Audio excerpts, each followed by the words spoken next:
ಸ್ವಾಗತ. ನಾನು ಸಾನಿಯಾ. ಬನ್ನಿ ನೋಡೋಣ ಇವತ್ತಿನ ಹೊಸ ಅಪ್ಡೇಟ್. ಎಲ್ಲರಿಗೂ ನಮಸ್ಕಾರ. ಇವತ್ತಿನ ದಿನ ವಿಜಯಪುರ ಜಿಲ್ಲಾ ಪೊಲೀಸ್ ವತಿಯಿಂದ ಈ ಭೂ ಕಬಳಿಕೆ ಪ್ರಕರಣಗಳಿಗೆ ಸಂಬಂಧಪಟ್ಟಂತೆ, ಲ್ಯಾಂಡ್ ಗ್ರ್ಯಾಬಿಂಗ್ ಪ್ರಕರಣಗಳಿಗೆ ಸಂಬಂಧಪಟ್ಟಂತೆ ಇವತ್ತೊಂದು ಪ್ರೆಸ್ ಮೀಟ್ ಕರೆದಿದೆ. ಸುಮಾರು 2022ರಿಂದ 2024ರವರೆಗೆ ಈ 3 ವರ್ಷಗಳ ಅವಧಿಯಲ್ಲಿ ಇವೇನು ಭೂ ಕಬಳಿಕೆ ಘಟನೆಗಳಾಗಿದ್ದು, ಆ ಘಟನೆಗಳಿಗೆ ಸಂಬಂಧಪಟ್ಟಂತೆ ಒಟ್ಟು 27 ಪ್ರಕರಣಗಳು ದಾಖಲಾಗಿತ್ತು. ಆ 27 ಪ್ರಕರಣಗಳು 2022 ಮತ್ತು 2024 ಮಧ್ಯೆ ಆದಂಥ ಈ ಎಲ್ಲ ಘಟನೆಗಳಿಗೆ ಸಂಬಂಧಪಟ್ಟಂತೆ 27 ಪ್ರಕರಣಗಳು ದಾಖಲಾದ ಮೇಲೆ ಬೇರೆ ಬೇರೆ ಪೊಲೀಸ್ ಠಾಣೆಗಳಲ್ಲಿ ದಾಖಲಾಗಿದ್ದರಿಂದ ಅವುಗಳ ಇನ್ವೆಸ್ಟಿಗೇಷನ್ನು, ಯಾಕಂತಂದರೆ ಮಾಡಸ್ ಆಪರೆಂಡಿ ಒಂದೇ ಇರೋದರಿಂದ ಇವುಗಳ ಇನ್ವೆಸ್ಟಿಗೇಷನ್ನು ಸುಲಭವಾಗಿ ಮತ್ತು ಒಂದೇ ರೀತಿಯಲ್ಲಿ ಮತ್ತು ದಾಖಲಾತಿಗಳ ಸಂಗ್ರಹ ಆಗಿರ್ಬೋದು, ಇನ್ನಿತರ ವಿಚಾರಗಳಿಗೋಸ್ಕರ ಒಂದು ಸ್ಪೆಷಲ್ ಇನ್ವೆಸ್ಟಿಗೇಷನ್ ಟೀಮನ್ನು ನಮ್ಮ ಅಡಿಷನಲ್ SP ರಾಮನಗೌಡ ಹಟ್ಟಿ ಅವರ ನೇತೃತ್ವದಲ್ಲಿ ಇನ್ಸ್ಪೆಕ್ಟರ್ ಪರಶುರಾಮ್ ಮನಗೂಳಿ ಮತ್ತು PSI ಆದಂತಹ IM ದುಂಡ್ಸಿ ಬಸವನ ಬಾಗೇವಾಡಿ ಮತ್ತು PSI ಅಪರಾಧ ತಾಳಿಕೋಟೆ RS ಬಂಗಿ ಮತ್ತು ಅವರ ಜೊತೆಗೆ ನಮ್ಮ ಇನ್ವೆಸ್ಟಿಗೇಷನ್ ಸಿಬ್ಬಂದಿಗಳಾದಂತಹ IM ಪೆಂಡಾರಿ ಮತ್ತು YB ಕವಾಡೆ ಮತ್ತು SP ಹುಣಸಿಕಟ್ಟಿ ಈಗ ಒಂದು ವಿಶೇಷ ತನಿಖಾ ತಂಡವನ್ನು ರಚನೆ ಮಾಡಿಕೊಂಡು ಕಳೆದ 1 ವರ್ಷದಿಂದ ಈ ಎಲ್ಲ 27 ಪ್ರಕರಣಗಳನ್ನು ತನಿಖೆ ಮಾಡಿ ಈಗ ಒಂದು ಲಾಜಿಕಲ್ ಎಂಡಿಗೆ ತರಲಾಗಿದೆ. ಈ 27 ಪ್ರಕರಣಗಳ ಮಾಹಿತಿಯನ್ನು ಮತ್ತು ಆ ಪೊಲೀಸ್ ಠಾಣಾ ವ್ಯಾಪ್ತಿ ಎಲ್ಲ ಮಾಹಿತಿಗಳನ್ನು ನಿಮಗೆ ಪ್ರೆಸ್ ನೋಟ್ನಲ್ಲಿ ಕೊಡಲಾಗಿದೆ. ಈ 27 ಪ್ರಕರಣಗಳಲ್ಲಿ ಒಟ್ಟು 25 ಪ್ರಕರಣಗಳಲ್ಲಿ ಭೂ ಮಾಲೀಕರು 158 ಎಕರೆ 13 ಗುಂಟೆ ಜಮೀನು ಮತ್ತು 9 NA ಪ್ಲಾಟ್ಗಳನ್ನು ಈ ಇನ್ನೋಸೆಂಟ್ ಜನರ ಈ ಲ್ಯಾಂಡನ್ನು ಗ್ರ್ಯಾಬ್ ಮಾಡಿರ್ತಾರೆ. ಈ ಎಲ್ಲ ಪ್ರಕರಣಗಳಲ್ಲಿ ಈ ಭೂ ಮಾಲೀಕರ ಕೊಟ್ಟಿ ಆಧಾರ್ ಕಾರ್ಡ್ಗಳನ್ನು ಮತ್ತು ಕೊಟ್ಟಿ ಪತ್ರಗಳನ್ನು ತಯಾರು ಮಾಡಿ ತಮ್ಮ ಹೆಸರುಗಳಲ್ಲಿ ಖರೀದಿ ಮಾಡಿಕೊಂಡಂಥ ಈ ಪ್ರಕರಣಗಳು. ಒಟ್ಟು ಇದರಲ್ಲಿ 27 ಪ್ರಕರಣಗಳಲ್ಲಿ 25 ಪ್ರಕರಣಗಳು ಚಾರ್ಜ್ ಶೀಟ್ ಆಗಿದೆ, 2 ಪ್ರಕರಣಗಳು B ರಿಪೋರ್ಟ್ ಆಗಿದೆ. ಈ 25 ಪ್ರಕರಣಗಳಲ್ಲಿ ಒಟ್ಟು 200 ಜನ ಆರೋಪಿತರನ್ನಾಗಿ ದೋಷಾರೋಪಣಾ ಪಟ್ಟಿಯನ್ನು ಈಗಾಗಲೇ ಮಾನ್ಯ ನ್ಯಾಯಾಲಯಕ್ಕೆ ಸಲ್ಲಿಸಲಾಗಿದೆ.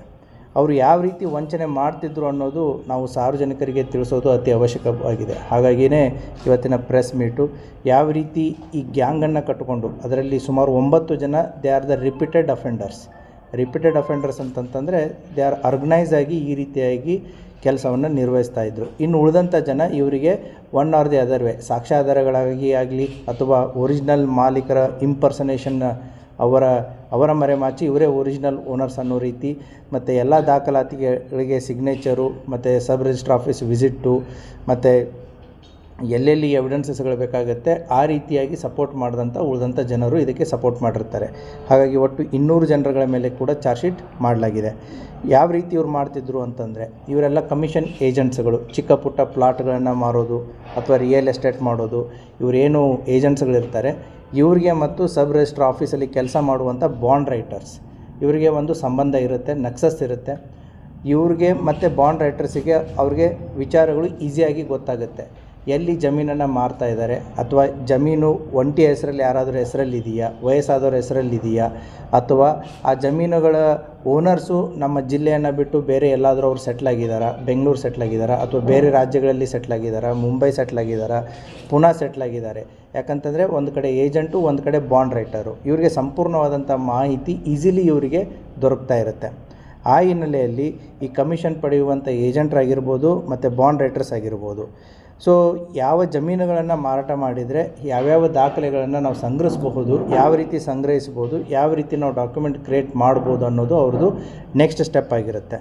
ಸೊ ವಿಕ್ಟಿಮ್ಗಳನ್ನು ಯಾವ ರೀತಿ ಹುಡುಕ್ತಿದ್ರು, ಎಂಥ ಜಮೀನುಗಳನ್ನು ಹುಡುಕ್ತಿದ್ರು ಅಂತಂದರೆ ವಯಸ್ಸಾದವರು ಮತ್ತು ಜಮೀನು ಬಹಳಷ್ಟಿದ್ದು ಒಬ್ಬರೇ ಹೆಸರಲ್ಲಿದ್ದಿದ್ದು ಮತ್ತು ಆ ಓನರ್ಸ್ಗಳು ಇಲ್ಲಿ ಲೋಕಲ್ ಇಲ್ಲದೇ ಇದ್ದಂಥವ್ರನ್ನ ಐಡೆಂಟಿಫೈ ಮಾಡಿ ಅಂಥ ಜಮೀನುಗಳ ಫೇಕ್ ಡಾಕ್ಯುಮೆಂಟ್ಸ್ಗಳನ್ನ ಕ್ರಿಯೇಟ್ ಮಾಡ್ಕೋತಿದ್ರು. ಯಾವ ರೀತಿ ಫೇಕ್ ಡಾಕ್ಯುಮೆಂಟ್ಸ್ಗಳನ್ನ ಕ್ರಿಯೇಟ್ ಮಾಡ್ಕೋತಿದ್ರು ಅಂದರೆ ಬಡವರು ಇರ್ತಾರೆ, ನಿರ್ಗತಿಕರಿರ್ತಾರೆ, ಅವರಿಗೆ ಏನು ಸ್ವಲ್ಪ ದುಡ್ಡು ಕೊಟ್ಟರೆ ಅವರು ಯಾವುದಕ್ಕೆ ಬರ್ತಾಯಿದ್ದೀವಿ, ಏನು ಮಾಡ್ತಾಯಿದ್ದೀವಿ ಅನ್ನುವಂಥ ಒಂದು ಆಲೋಚನೆಯೂ ಕೂಡ ಅವ್ರಿಗಿರಲ್ಲ. ಅವ್ರಿಗೊಂದು ಸ್ವಲ್ಪ ದುಡ್ಡು ಕೊಟ್ಟುಬಿಟ್ಟು ಮೂಲ ಓನರ್ಗಳ ಆಧಾರ್ ಕಾರ್ಡು ಅಥವಾ ಡಾಕ್ಯುಮೆಂಟ್ಸ್ ಏನಿರುತ್ತೆ ಅವರ ಹೆಸರಿನಲ್ಲಿ ಇವರು ಫೇಕ್ ಪರ್ಸನ್ಸ್ಗಳು, ಈ ಫೇಕ್ ಇನ್ನೋಸೆಂಟ್, ಅದು ಪರ್ಟಿಕ್ಯುಲರ್ಲಿ ಲೋಕಲ್ ಇರದೇ ಇರೋರು ಬೇರೆ ಕಡೆ ಇದ್ದಂಥವ್ರನ್ನ ಕರ್ಕೊಂಡು ಬಂದುಬಿಟ್ಟು ಆಧಾರ್ ಕಾರ್ಡ್ಗಳನ್ನ ತಿದ್ದುಪಡಿ ಮಾಡಿ ಮತ್ತು ಇನ್ನಿತರ ದಾಖಲಾತಿಗಳನ್ನು ತಿದ್ದುಪಡಿ ಮಾಡಿ ಅವ್ರಿಗೆ ಸ್ವಲ್ಪ ಇಂತಿಷ್ಟೇ ಅಂತ ಹಣ ಕೊಟ್ಟು ಅವರನ್ನು ಬಳಸ್ಕೋತಾ ಇದ್ದರು.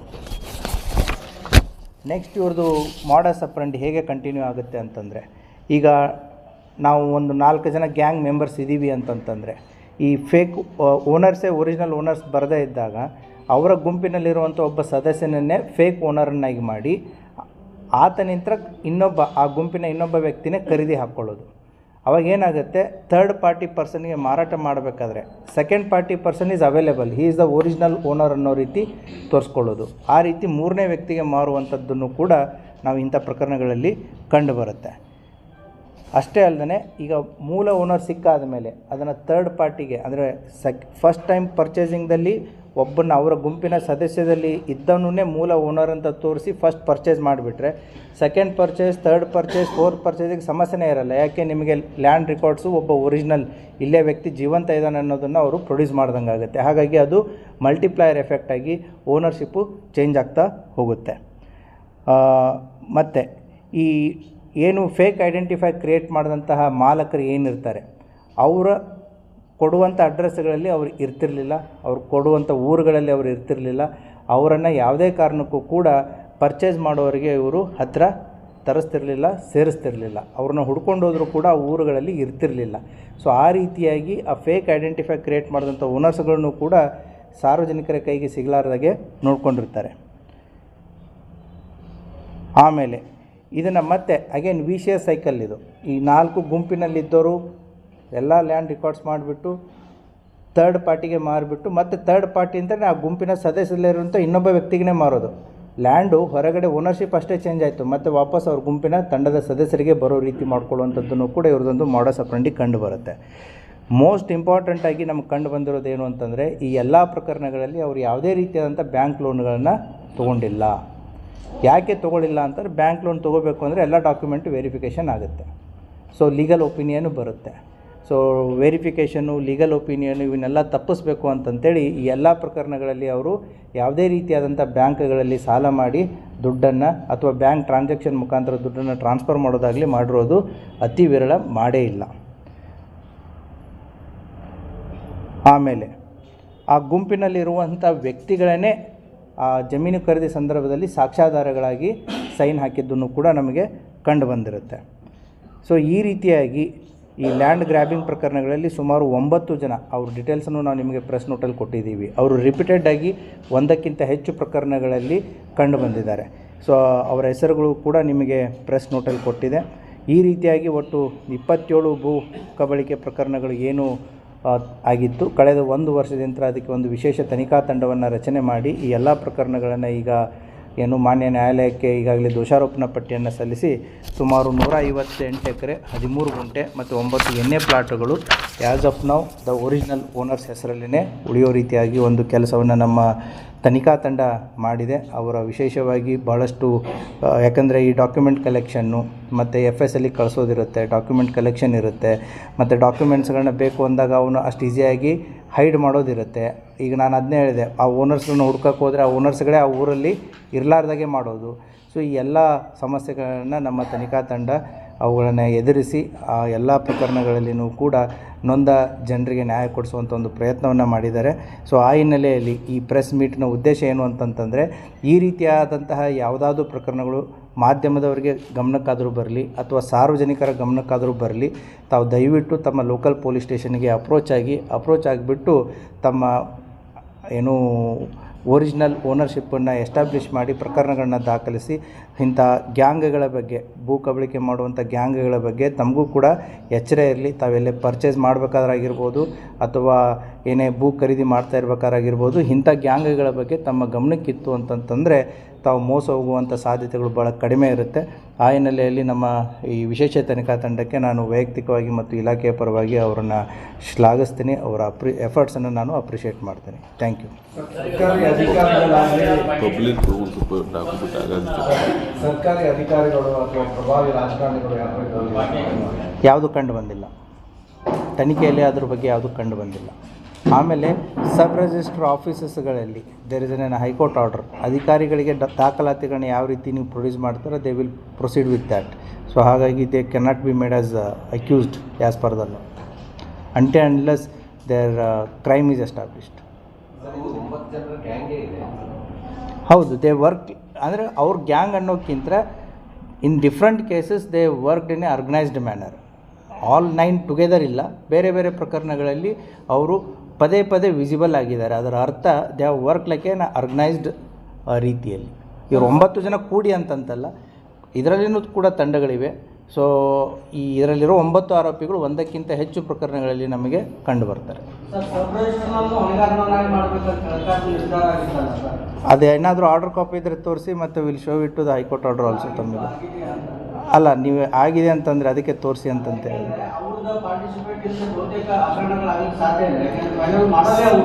ಅದು ಜನರಲ್ ಸ್ಟೇಟ್ಮೆಂಟ್ ಆಗುತ್ತೆ. ಸೊ ಎನಿ ಪ್ರಕರಣಕ್ಕೆ ತಮ್ಮದು ಸ್ಪೆಸಿಫಿಕ್ ಆದಂತಹ ಇತ್ತು ಅಂತಂತಂದರೆ ಅದನ್ನು ಗಮನಕ್ಕೆ ತೊಗೊಂಬನ್ನಿ. If at all as per the evidences, as per the rules and procedures, as per the established court orders, ಅದನ್ನೇ ಹೇಳ್ತಾ ಇರೋದು ನಾನು ನಿಮಗೆ. ಇಟ್ ಡಿಪೆಂಡ್ಸ್ ಆನ್ ವೆದರ್ ಅವ್ರ ಎಕ್ಸೆಪ್ಟೆಡ್ ಡಾಕ್ಯುಮೆಂಟ್ಸ್ಗಳು, ಅವರ ಕೊಟ್ಟಿರುವಂಥ ದಾಖಲಾತಿಗಳು. ಇಲ್ಲ ನನ್ನ ನನ್ನ ನನ್ನ ಉತ್ತರ ಕಂಪ್ಲೀಟ್ ಮಾಡ್ತೇನೆ. ಸಿಗ್ನೇಚರ್ ಇರುತ್ತೆ ಅಂತಂತಂದರೆ ಅವರ ಇನ್ವಾಲ್ವ್ಮೆಂಟು ಎಷ್ಟರ ಮಟ್ಟಿಗೆ ಅದರಲ್ಲಿ ಇರುತ್ತೆ ಅನ್ನೋದು ಪ್ರಶ್ನೆ ಆಗುತ್ತೆ. ಹಾಗಾಗಿ ಸಬ್ ರಿಜಿಸ್ಟ್ರಸ್ಗಳಿಗೆ ಎಷ್ಟೋ ಜನ ಅಲ್ಲಿ ಸಬ್ ರಿಜಿಸ್ಟ್ರ್ ಆಫೀಸ್ಗಳಿಗೆ ಹೋಗ್ತಾರೆ, ಬಟ್ ಅವ್ರು ಕೊಡುವಂಥ ದಾಖಲಾತಿಗಳು ಸರಿ ಇದೆಯೋ ತಪ್ಪಿದೆಯೋ, ಅದು ಫೇಕೋ ಒರಿಜಿನಲ್ ಅನ್ನುವಂಥ ಏನು ತನಿಖೆ ಮಾಡೋದಾಗಲಿ, ಅಥವಾ ಈಗ ನಿಮಗೆ ನಂಬಿಸಿ ಇದು ನಾನೇ ಅಂತಂತೇಳಿ ಕೊಟ್ಟಾಗ ಅವರು ಬೇಸ್ಡ್ ಆನ್ ದ ದಾಖಲಾತಿ ಅವರು ಮುಂದುವರೆದಿರ್ತಾರೆ. ಹಾಗಾಗಿ it varies from case to case. ನಾನು ಜನರಲ್ಲಾಗಿ ಅದನ್ನು ಸ್ಟೇಟ್ಮೆಂಟ್ ಮಾಡೋಕ್ಕಾಗಲ್ಲ. ನೀವು ಕೇಸ್ ಟು ಕೇಸ್ ಡಿಸ್ಕಷನ್ ಇತ್ತು ಅಂತಂತಂದರೆ ನೀವು ಅದ್ರ ಬಗ್ಗೆ ಪ್ರಶ್ನೆ ಮಾಡಿದಾಗ whether their involvement is there or not ಅನ್ನೋದು ನಾವು ಕರೆಕ್ಟಾಗಿ ಹೇಳ್ಬೋದು. ಬಟ್ ಈ 25 ಪ್ರಕರಣಗಳಲ್ಲಿ ಯಾವುದೇ ರೀತಿಯಾದಂಥ ಸರ್ಕಾರಿ ಅಧಿಕಾರಿಗಳು ಆರೋಪಿತರಾಗಿರುವುದಿಲ್ಲ. ಈಗ ಬಾಂಬೆ ಉದ್ಯಮಿ ಏನಂತಂದ್ರೆ ಈ ಸಬ್ ರಿಜಿಸ್ಟರ್ ಹೇಳ್ತಾರೆ ಸರ್, ನನ್ನ ತಂದೆ ಸತ್ತು ಇಷ್ಟು ವರ್ಷ ಆಗಿದೆ, ಈಗ ನನ್ನ ತಂದೆ ಮಾರಾಟ ಮಾಡಿದ್ದಾರೆ, ನೀವು ಯಾಕೆ ಮಾಡಿದ್ರೆ ಅಂತ ಹೇಳಿದ್ರು ಈ ಸಬ್ ರಿಜಿಸ್ಟರ್ ಕೇಳಿಲ್ಲ ಸರ್. ಅಲ್ಲ, ಅದಾದಮೇಲೆ ಆಗಿರೋದಾ ಅಥವಾ ಅದಕ್ಕಿಂತ ಮುಂಚೆ ಆಗಿರೋದಾ ಖರೀದಿ? ಅವರು ಹೇಳೋಕ್ಕಿಂತ ಮುಂಚೆ ಖರೀದಿ ಆಗಿರೋದಾ ಅಥವಾ ಆದಮೇಲೆ ಆಗಿರೋದು? ಅಲ್ಲ, ಮತ್ತು ಅವ್ರ ವ್ಯಕ್ತಿ ಇದ್ದಾಗ ಖರೀದಿ ಹೇಗಾಗುತ್ತೆ? ಖರೀದಿ ಮೋಸ್ಟ್ ಪ್ರಾಬಬಲಿ ಮೊದಲೇ ಆಗಿರುತ್ತೆ. ಅಲ್ಲಲ್ಲ, ಅದನ್ನೇ ಹೇಳ್ತಾ ಇರೋದು. ಅವ್ರು ಹೋದಾಗ ಖರೀದಿ ಆಗಿತ್ತಾ ಅಥವಾ ಇಲ್ವಾ? The date I am asking. ಅವ್ರು ಹೋಗಿ ಪ್ರಶ್ನೆ ಮಾಡಿದಾಗ ಅದಕ್ಕಿಂತ ಮುಂಚೆನೇ ಖರೀದಿ ಆಗಿತ್ತಾ? ಹಾಂ, ಇಲ್ಲ, then you have to give me the specific. ಅವ್ರು ಹೋಗಿದ್ದು ಯಾವಾಗ, ಖರೀದಿ ಆಗಿದ್ದು ಯಾವಾಗ?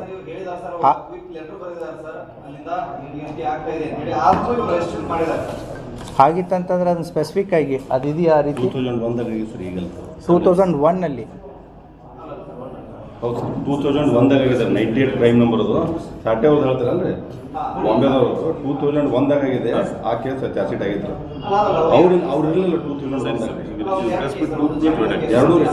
ಒಂದು ಅಲ್ಲಿ ಮಾಡಿಲ್ಲ, ಮತ್ತು ತಹಶೀಲ್ದಾರ್ ಆಫೀಸ್ನಾಗ ಇದು ಮಾಡಿದ್ದಾರೆ. ಫೇಕ್ ಅದಾವ ಕೇಸ್ ರೆಸ್ಟ್ ಆಗೈತೆ. ಆ ಅಧಿಕಾರಿಗಳಿಲ್ಲ ಸರ್. ಜಾಯ್ನ್ ಆಗ್ತೀವಿ ಸರ್ ಸದ್ಯ. ಸರ್, ಈಗ ದಿಶಾಂಕ ಅಂತ ಹೇಳಿ ಆ್ಯಪ್ ಇದೆ ಸರ್. ಆ್ಯಪ್ ಹೋಗಿ ಅದೇ ಜಮೀನಲ್ಲಿ ಇದ್ರೆ ಮೂಲ ಮಾಲೀಕನ ಹೆಸರಲ್ಲಿ ಗೊತ್ತಾಗುತ್ತೆ ಸರ್. ಇದು ಒಂದು ಕಡೆಗೆ ರೂಲ್ಸ್ ಸರ್. ಅಂದರೆ ಅದನ್ನೇ ಇಟ್ಕೊಂಡು ಇವರೆಲ್ಲ ಫಿಕ್ಸ್ ಮಾಡ್ತಾ ಬಂದಿದ್ದಾರೆ ಸರ್. ಯಾವ ಜಮೀನು ಮಾಲೀಕ ಅವನ ಹೆಸರು ಏನೋ ಇರ್ತಾನೆ ಇಲ್ವಾ, ಮೂಲ ಶುರುವಾಗಲೇ ದಿಶಾಂಕ ಆ್ಯಪ್ ಇದೆ sir. What is the question? ಅಲ್ಲ, ಅಗ್ರೀಡ್. ಅದನ್ನೇ ಹೇಳಿದ್ವಿ ನಾವು. ಏಜೆಂಟ್ರು ಮತ್ತು ಬಾಂಡ್ ರಿಜಿಸ್ಟ್ರರ್ಸ್ಗಳಿಗೆ ಗೆಟ್ಟಿಂಗ್ ದಿಸ್ ಇನ್ಫಾರ್ಮೇಷನ್ ತಾವೇನು ಹೇಳ್ತಾ ಇದ್ದೀರಲ್ಲ, ಆ್ಯಪ್ ಮುಖಾಂತರ ಆಗಿರ್ಬೋದು ಅಥವಾ ಮಾಹಿತಿದಾರರ ಮುಖಾಂತರ ಆಗಿರ್ಬೋದು, ಏಜೆಂಟ್ರ ಮುಖಾಂತರ ಆಗಿರ್ಬೋದು, ಈ ರೀತಿಯಾದಂಥ ವಿಕ್ಟಿಮ್ಸ್ಗಳನ್ನ ಐಡೆಂಟಿಫೈ ಮಾಡೋದು ಈಸಿಯಾಗಿತ್ತು. Because of their nexus and exposure to the ಏನು ಡಾಕ್ಯುಮೆಂಟ್ಸ್ ಆಗಿರ್ಬೋದು, ತಾವು ಹೇಳ್ತಾ ಇರುವಂಥ ಆ್ಯಪ್ ಆಗಿರ್ಬೋದು. ಹೌದು. ಇಲ್ಲ ಸರ್, ಹೇಳಿ, ಕುಂತೇಳಿ. ನಕಲಿ ಆಧಾರ್ ಕಾರ್ಡ್ ಏನೈತೆ ನೋಡ್ರಿ, ನಿಮ್ಮ ಹತ್ರ ಹೋಗಿ ನಿಮ್ಮದೇ ಆಧಾರ್ ಕಾರ್ಡ್ ಇರ್ತೈತೆ, ಅದು ನಿಮ್ಮ ಹೆಸರನ್ನು ಚೇಂಜ್ ಮಾಡ್ಕೊಂಡು ಅಂದ್ರೆ ಕೊಡ್ತಿದ್ರು ಮುಂಚೆ. ಅದನ್ನು ಮಾಡ್ಕೊಂಡಾರ. ಅಲ್ಲೇ ಮಾಡ್ಕೊಂಡು ಬರ್ತಿದ್ರು. ಈಗ ಇದರಲ್ಲಿ ಸಬ್ ರಿಜಿಸ್ಟರ್ ಅಲ್ಲಿ ಆಧಾರ್ ಕಾರ್ಡ್ ಒರಿಜಿನಲ್ ಇದೆಯಾ ಇಲ್ಲ ಅಂತ ಮಾತಾಡ್ತೀವಿ. ನಿಮ್ಮದೇ ಆಧಾರ್ ಕಾರ್ಡ ಮೊದಲು ಏನು ಮಾಡ್ತೀರಿ, ನನ್ನ ಹೆಸರು ಕಲ್ಲಪ್ಪ ಐತೆ ಅಂದ್ರೆ ನಿಮ್ಮ ಹೆಸರು ಕಲ್ಲಪ್ಪ ಹಾಕಿ ಕೊಡ್ತಿದ್ರು. ನಿಮ್ಮ ಫೋಟೋ ನಿಮ್ದು ಇರ್ತಿತ್ತು, ಹೆಸರು ಅಷ್ಟೇ ಚೇಂಜ್ ಆಯಿತು. ಅದನ್ನ ಓದ್ಕೊಂಡು ನೀವೇ ಇರ್ತಿಲ್ಲ, ಅದು ಸಬ್ ರಿಜಿಸ್ಟರ್ ಜಾಸ್ತಿದ್ರು. ಅಂದ್ರೆ ಅಲ್ಲಿನೂ ಕೂಡ ಕರೆಕ್ಟಾಗಿ ಚೆಕ್ ಮಾಡ್ತಾರೆ. ನಿಮ್ಮ ಹೆಸರಿಗೆ ಈಗ ನಿಮ್ಮ ಹೆಸರು ಏನೈತಿ ಇದು ಐತೆ ಅಂತ ತಿಳ್ಕೊರಿ, ದುಂಡ್ಸಿ ಅಂತ ಹಾಕೊಂಡ್ಬಿಡೋದು. ಅದನ್ನೇ ಒಯ್ದು ಕೊಡೋದಲ್ಲಿ ಅದು ಒರಿಜಿನಲ್ ಇರ್ತೈತೆ, ಅಲ್ಲಿ ಚೆಕ್ ಮಾಡಿದ್ರು ಚೇಂಜ್ ಆಗಿರ್ತೈತೆ ಆ ಥರ ಅಷ್ಟೇ. ಮತ್ತು ಆಧಾರ್ ಆ್ಯಕ್ಟ್ ಕೆಳಗಡೆ ಹೊರಗಡೆ ಮಾಹಿತಿ ಕೊಡಲ್ಲ, ಬರ್ದಿದ್ದೇವೆ ನಾವು ಕೊಡೋದಿಲ್ಲ. ಅಲ್ಲಿದು ಪ್ಲಸ್ ಮೊದಲಿಂದು ಈಗಿಂದು ತೊಗೊಂಡು ನಾವು ಶೀಟ್ ಮಾಡಿ ಕಳಿಸ್ಬಿಡ್ತೀವಿ ಟೇಪ್ ಮಾಡಿದ್ದಾರೆ. ಸರ್ ಸಿಂಧಿ ಉದ್ಯಮ ಕಂಡು ಬಂದಿಲ್ಲ ಹೇಳಿ. ಒಂದು ಮಲ್ಟಿಪಲ್ ಸೆಲ್ಲಿಂಗ್ ಏನಾರು ಆಗಿದೆ ಒಂದು ಖರೀದಿ ಮಾಡಬೇಕು ಅಲ್ಟಿಮೇಟ್ಲಿ ಅವ್ರು ತಂದುಗೋಸ್ಕೊಂಡು ಇಟ್ಕೊಂಡ್ರೆ ಅವ್ರಿಗೆ ಲಾಭ ಆಗೋದಿಲ್ಲ. ಇವಾಗ ಸೆಲೆಕ್ಟ್ ಬೇಕ ಮನಿ ಇವಾಗ ಅವ್ರು ಇರ್ತೈತಿ ಅವ್ರಿಗೆ ಸಮಸ್ಯೆ ಇರ್ತೈತಿ. ಸೊ ಮಲ್ಟಿಪಲ್ ಸೆಲ್ಲಿಂಗ್ ಆಗಬೇಕಾದ್ರೆ ಯಾರು ಮಾರಾಟ ಮಾಡಬೇಕು ಓನರ್ ನೋಡ್ಬಾರ್ದು. ಸೊ ಆ ಥರ ಮಲ್ಟಿಪಲ್ ಸೆಲ್ಲಿಂಗ್ ಆಗಿದೆ. ಮಲ್ಟಿಪಲ್ ಖರೀದಿ ಮಾಡಿದವರು ನಿಮ್ಮ ಹತ್ರ ಬಂದಿದ್ದಾರೆ ಇಲ್ಲ ನಾನು ಒರಿಜಿನಲ್ ಆಗಿಲ್ಲ ಯಾರೋ ನನ್ನ ಅಮೌಂಟ್ ಮಾಡಿದ್ರೆ ಎರಡೂ ರೀತಿಯಾದಂಥ ಕಂಪ್ಲೇಂಟ್ಸ್ಗಳಿದೆ. ಎರಡೂ ರೀತಿಯಾದಂಥ ಕಂಪ್ಲೇಂಟ್ಸ್ ಇದೆ. ಮೂಲ ಓನರು ಕಂಪ್ಲೇಂಟ್ ಕೊಟ್ಟಿದ್ದು ಇದೆ ಮತ್ತು ಮೋಸ ಹೋದಂಥ ಜನರು ಕಂಪ್ಲೇಂಟ್ ಕೊಟ್ಟಿದ್ದು ಇದೆ. ಅವ್ರಿಗೂ ಸಮಸ್ಯೆ ಏನಂತ ಅಂದರೆ ಅವರು ರೊಕ್ಕ ಕೊಟ್ಬಿಟ್ಟಿರ್ತಾರೆ, ಓನರ್ ಯಾರೋ ಇರ್ತಾನೆ, ಓನರ್ಗೂ ರೊಕ್ಕ ಸಿಕ್ಕಿರೋದಿಲ್ಲ. Then the court will decide the matter. So these people will be Yes, they are also the victims of the fraud. The court will decide it. ಯಾವ ರೀತಿ ಸರ್ ಎರಡನೇ ಲ್ಯಾಂಡ್ ಟೋಟಲ್ ತಾವು ಹೇಳಿದ್ರಿ 158 ಗುಂಟ ಇನ್ನೂ ಲ್ಯಾಂಡ್ ಬರಬೇಕಾ ನಮಗೆ ಇಷ್ಟಿದೆ. ಈಗ ಟೋಟಲ್ 25 ಪ್ರಕರಣಗಳಲ್ಲಿ ಒಟ್ಟು ಮೋಸ ಹೋಗಿದ್ದಂಥದ್ದು ಇಷ್ಟು ಎಕರೆ ಲ್ಯಾಂಡು ಮತ್ತು ಇಷ್ಟು ಗುಂಟ ಮತ್ತು ಇಷ್ಟು 9 ಎನೆ ಪ್ಲಾಟ್ಗಳು. ಸೊ ಈ ಪ್ರಕರಣಗಳು ದಾಖಲಾಗಿರೋದ್ರಿಂದ as of now the ownership is with the original owners. ಹೌದಾ? ಇವರೇನಾದರೂ ಕಂಟೆಸ್ಟ್ ಮಾಡಿ ಈಗೇನು ಆರೋಪಿಗಳು ಏನಿದ್ದಾರೆ, if the contest and if they are able to prove in the court ಇದು ನಮಗೆ ಅಂತಂತೇಳಿ then the court will decide the ownership. But as on today the ownership is with the original land owners. 158 acre ಮೇಲೆ dispute ಇತ್ತು, ಇದು ಇನ್ನೂ ಹೆಚ್ಚು ಮೇಲೆ dispute ಇತ್ತು. ಮೋರ್ ದನ್ ದಟ್ ಅಲ್ಲಲ್ಲ, ಇದಿಷ್ಟೇ ಟೋಟಲ್ ಓವರಾಲ್ 27. ಎಸ್ ಬೇರೆ ಬೇರೆ ಜಾಗ ಬೇರೆ ಬೇರೆ ಪ್ಲೇಸ್. ಇದು ಒಟ್ಟು ಒಂದು ನಿಮಿಷ, ಒಟ್ಟು ಇದು 27 ಪ್ರಕರಣಗಳಿಗೆ ಸೇರಿದಂಥ ಒಟ್ಟು ಲ್ಯಾಂಡ್ ಇದು. ನಾಟ್ ಸಿಂಗಲ್ ಲ್ಯಾಂಡ್ ಅಲ್ಲ, 27 ಪ್ರಕರಣದ ಒಟ್ಟು. Yes it varies.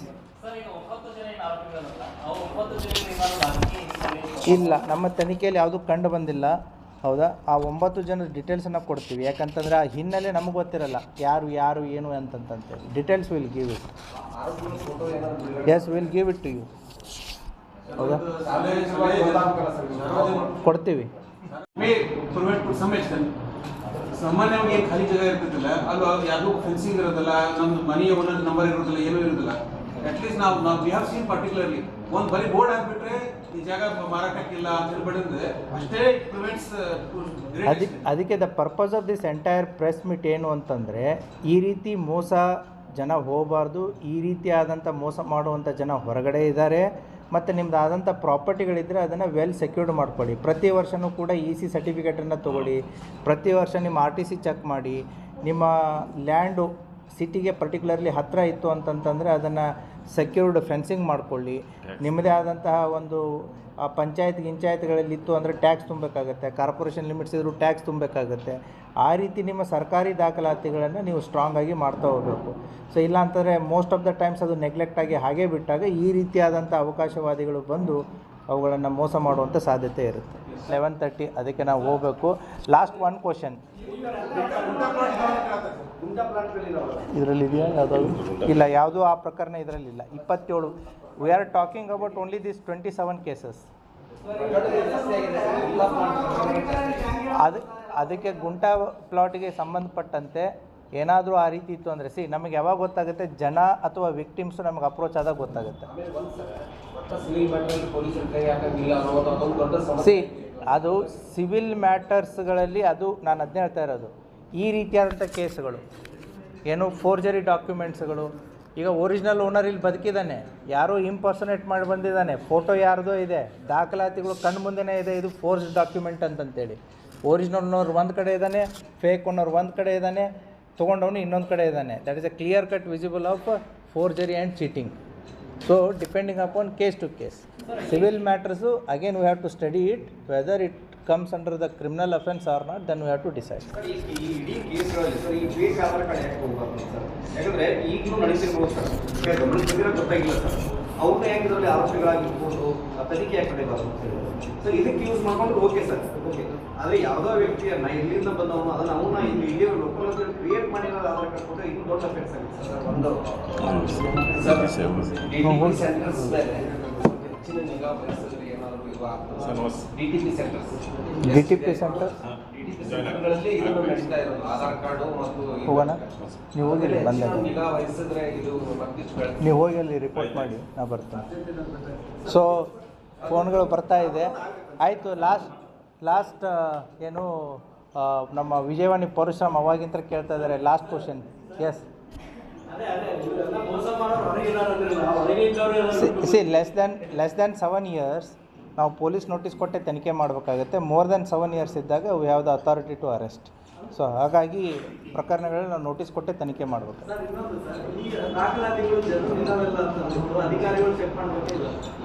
ಅದನ್ನೇ ಹೇಳಿದೆ ನಾನು. It varies from case to case how much an government servant is involved in that offence.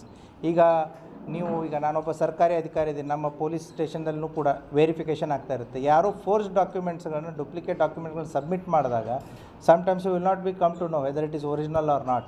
ಆಮೇಲೆ ನಾವು ರೀಚೆಕ್ ಮಾಡಿದಾಗ ಆಗುತ್ತೆ. Receiving authority whether if you are part of the crime whether you have received a fake document. ಅಲ್ಲ, ತೀರ್ಮಾನ it varies from case to case. ನಿಮ್ಮ specific case ಇತ್ತು ಅಂತಂದ್ರೆ ಹೇಳಿದರೆ ದೆನ್ ಅದಕ್ಕೆ ಸಪೋರ್ಟಿಂಗ್ ಏನು ಬೇಕು will give the legal provisions ಏನಿದೆ ಅಂತಂತ. Thank you. Latest news updates के लिए YouTube एक्सप्रेस को सब्सक्राइब कीजिए, साथ में बेल आइकॉन को भी क्लिक कीजिए। साथ ही साथ लाइक, शेयर और कमेंट करना ना भूलिए।